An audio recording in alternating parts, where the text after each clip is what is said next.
साथियों नमस्कार। ये है भराड़ी का मुख्य द्वार। जब मुख्य द्वार तो नीचे है पर लेकिन ये जो भराड़ी मंदिर को स्टार्ट होता है तो ये है भराड़ी का द्वार और यहाँ से होते हैं भराड़ी मंदिर की शुरुआत।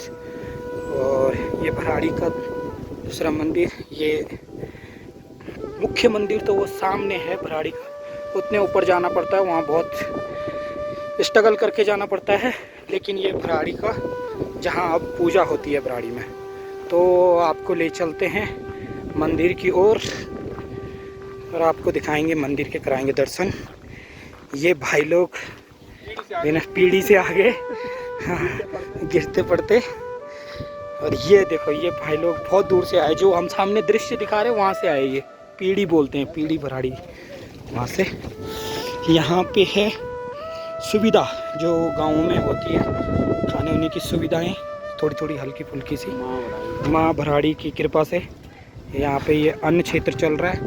और बहुत संघर्ष करते लोग, बहुत आसान नहीं है ये, क्योंकि मैंने आपको अपने पूरे ब्लॉग में दिखाया कि बहुत मुश्किल होता है ये खच्चरों से पानी लाना और ये सब। पर ये लोग बार बार एक चीज़ कहते हैं कि सरकार को इसमें थोड़ा ध्यान देना चाहिए, तो ज़रूर हम भी कहते हैं कि सरकार को ध्यान देना चाहिए और ज़रूरी है।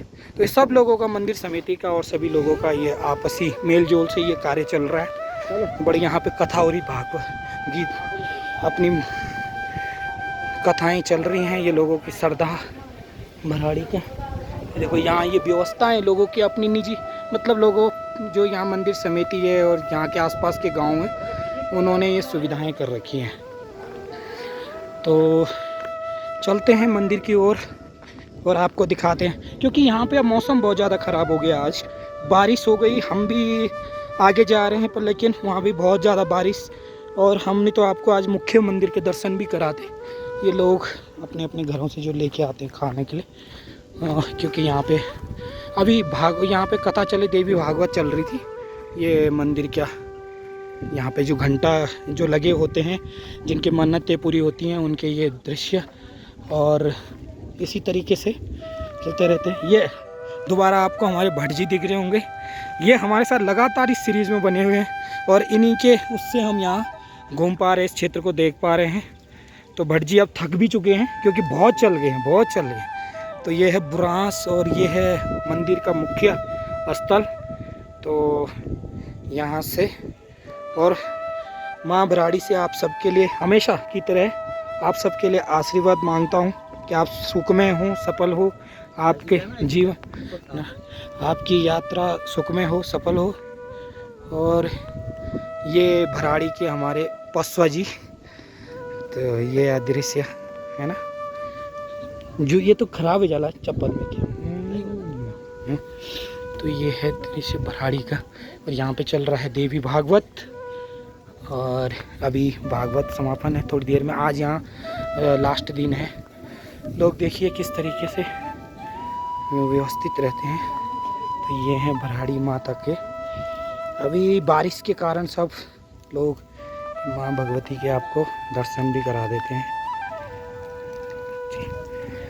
तो साथियों ये हमारे तीर्थ स्थल हैं, ये है यज्ञ कुंड और ये दृश्य, ये सामने है माँ भराड़ी का मुख्य मंदिर और ये भराड़ी माँ का स्थल यहाँ पे द्वितीय। तो इसके सामने आप देखेंगे तो वहाँ दिखेगा आपको खैट, ठीक है। और ये बार बार आपको इस ब्लॉग में हम दिखाई रहे हैं ढूंगमंदार क्षेत्र सामने, और लगातार यहाँ पे बारिश लगी हुई है, बहुत मेहनत करते हैं यहाँ के लोग। ये होता है यहाँ पे सुबह ध्वजा चढ़ेगा, और ये है ध्वजा स्तंभ।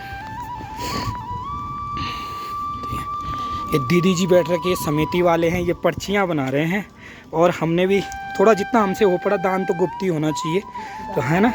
तो दीदी जी से ज़रूर पूछेंगे माता जी के बारे में, और यहाँ से दीदी जी ये जानना चाहेंगे कि वो सरकारों से और आम लोगों से क्या अपील करते हैं, तो ज़रूर। तो दीदी जी, मैं तो यही चाहूँगी कि आप सबसे पहले तो जो है माता रानी की कृपा आप सभी पे बनी रहे। आप जो है दिन दुने रात चौगनी जो है प्रगति करें, और प्रगति के रास्ते पे जो है स्वस्थ रहें, सुखी रहें, आपका कुटुंब परिवार सब ठीक रहे।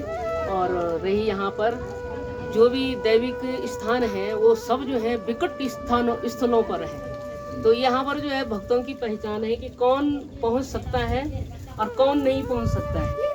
भक्ति भाव होना चाहिए। भक्ति भाव यदि है तो आदमी कहीं का कहीं पहुंच जाता है। और यहाँ पर जो पीढ़ी की भराड़ी है उसके तो इतिहास सभी लोगों को पता है कि ये किस तरह से यहाँ पर जो है भराड़ी कैसे कैसे यहाँ पर जो है नागराजा ने इनका हरण किया। हरण करने के बाद इधर ही पूरा जो है इनका वृत्तांत है। इस एरिया पे खैट और भराड़ी ये पीढ़ी के मंदिर के बीच में जो भी दूरी है, इसी दूरी पर जो है ये नागराजा ने जो है इनका हरण किया और हरण करके जो है ये यहाँ तक जो है पहुँचे हैं जैसे तैसे। और उसके बाद यहाँ पर जो है मंदिर की स्थापना हुई और मंदिर में सभी भक्तगण आ रहे हैं। तो सिद्धि प्राप्त भी कई लोगों ने कर दी है। यहाँ पर जो एक महात्मा रहते थे पहले, 3 साल लगातार रहे हो, आज वो अरबों में खेल रहे हैं। भले वो थोड़ा दिशा भटक गए हैं लेकिन है यहाँ पर कुछ शक्ति है, ये मैं भी मानती हूँ। और आप लोग यदि टाइम लगे घर आए तो अवश्य एक बार जो है माता के दर्शन करने आप लोग जरूर आना। जय माता। तो दीदी जी आप सरकार से इस मंदिर के लिए कुछ चाहते हैं, अपील करना? सरकार से तो मेरी यही अपील है कि यहाँ पर सबसे पहले जो है आवश्यक जो बुनियादी आवश्यकताएं हैं, पानी और बिजली, इसकी व्यवस्था यदि हो जाती। पानी भी नहीं है, पानी भी खच्चर वाले जो है ढुलान करके लाते हैं वहाँ से मांजब से, और इधर से कुंड में तो है भी नहीं। अब वहाँ पर स्रोती जो है सूख रहे हैं। तो फिलहाल पहले तो ये है कि आगे तक जो है जहाँ पर पाचड़े देवी बोलते हैं वहाँ तक जो है रोड आ जाए, और यहाँ पर जो है पानी और बिजली की व्यवस्था यदि होती है तो ये बहुत सुंदर पर्यटक स्थल भी होगा और तीर्थ नगरी भी यहाँ पर जो है बन सकती है। दीदी कितने साल में लगता है ये मेला? ये हर साल लगता है 14 मई को, और 14 मई के बाद जो है 14 को यहाँ पर हम लोग पहले आते हैं। 15 से जो है भागवत पुराण होता है और 23 को जो है यहाँ पर ध्वजा चढ़ती है। भराड़ी जिस पेड़ पे जो है चावल डालेगी वही पेड़ काटना पड़ता है जिस पे झंडा लगता है भराड़ी का। तो 23 को यहाँ पर समाप्त है। तो 23 को होता है। और यहाँ पे जैसे अभी आपको दिख रहा है कि बेहद भक्तिपथ चैनल आपके द्वार पे आया है, तो 2 शब्द हमारे चैनल के लिए भी आपसे। हमारा बेहद भक्तिपथ के नाम से जो चैनल है जिसके लिए हम शूट कर रहे हैं इसको, तो आपका इस बेहद भक्तिपथ जो ये मुहिम चला रहा है जगह जगह तीर्थ स्थलों पे जाता है और जो दुर्गामी स्थल होते हैं उन पे जाके शूट करता है, तो उसके लिए अगर आप 2 शब्द कहें। नहीं, आप जैसे आपका चैनल का तो सबसे पहले जो है आपका शुक्रिया, और उसके बाद आपके चैनल का जो यहाँ तक जो है पहुँचे हैं आप लोग। और आपने यहाँ पर जो है ये देख लिया कि किस तरह से विकट रास्ते से जो है लोग आ रहे हैं। और विकट तो खैर होना ही चाहिए, जहाँ पर जो है भगवान ने वास कर रखा है वो बड़ी विकट चोटियों पे है। तो जिसके अंदर भक्ति भाव होगा वही वहाँ तक पहुँच सकता है। और बाकी आपका जो चैनल है, बहुत बहुत धन्यवाद आपके चैनल का भी, और आपके जो सहयोगी हैं और चैनल के जो भी आपके जो है पदाधिकारी हैं उन सबको मेरा प्रणाम। और आप लोग जो है चैनल आपका जो है बहुत अच्छा चले, और आप इसी तरह से जो है भक्ति भाव का चैनल का एक वो जो है मुहिम चलाते रहें। तो अब कलयुग में तो भक्ति भाव ही आदमी को उबार सकता है। बाकी तो जो है वो अलग अलग चीज़ें हैं कि कौन किस तरह से जो है सोच रहा है, कौन किस भाव से आ रहा है। फिलहाल जो आप यहाँ तक पहुँचे हैं, बहुत बहुत धन्यवाद आपके चैनल का भी और आपका धन्यवाद दीदी जी। और हम भी यही सोच रखते हैं कि जो दुर्गम स्थल हैं हमारे उन पे हम पहुँचे और उनको सरकार को भी अवगत कराएं और साथ में अपने आम लोगों से भी उसमें आगे कहें कि प्रोत्साहन करें और आगे बढ़ने। तो धन्यवाद दीदी जी आपका। साथियों, दूसरा दृश्य मैं आपको दिखा देता हूँ। तो यहाँ पे सब है और सभी लोगों से ये है कि अगर जब हम लोग यहाँ पे पहुँचेंगे, हम लोग आएंगे तो सुविधाएं बखूबी सही होंगी, और हमें ही अपने स्थलों को सही करना है, हमें ही अपने स्थलों को नया बना। तो ये अब देखिए यहाँ पे हो सकता है आगामी समय में यहाँ पे और चैनल आएँ और चैनल और अच्छी तरीके से दिखाएं, लेकिन हमारा चैनल बेहद भक्तिपथ और नेगी जी का जो रिपोर्टिंग है वो यहाँ तक आपके स्थान तक यहाँ तक पहुँची और आप लोगों को दिखाया। और इतना संघर्ष करना पड़ता है क्योंकि यहाँ बारिश है, और क्योंकि कैमरे से शूट नहीं हो पाया तो मुझे मोबाइल के कैमरे से शूट करना पड़ा।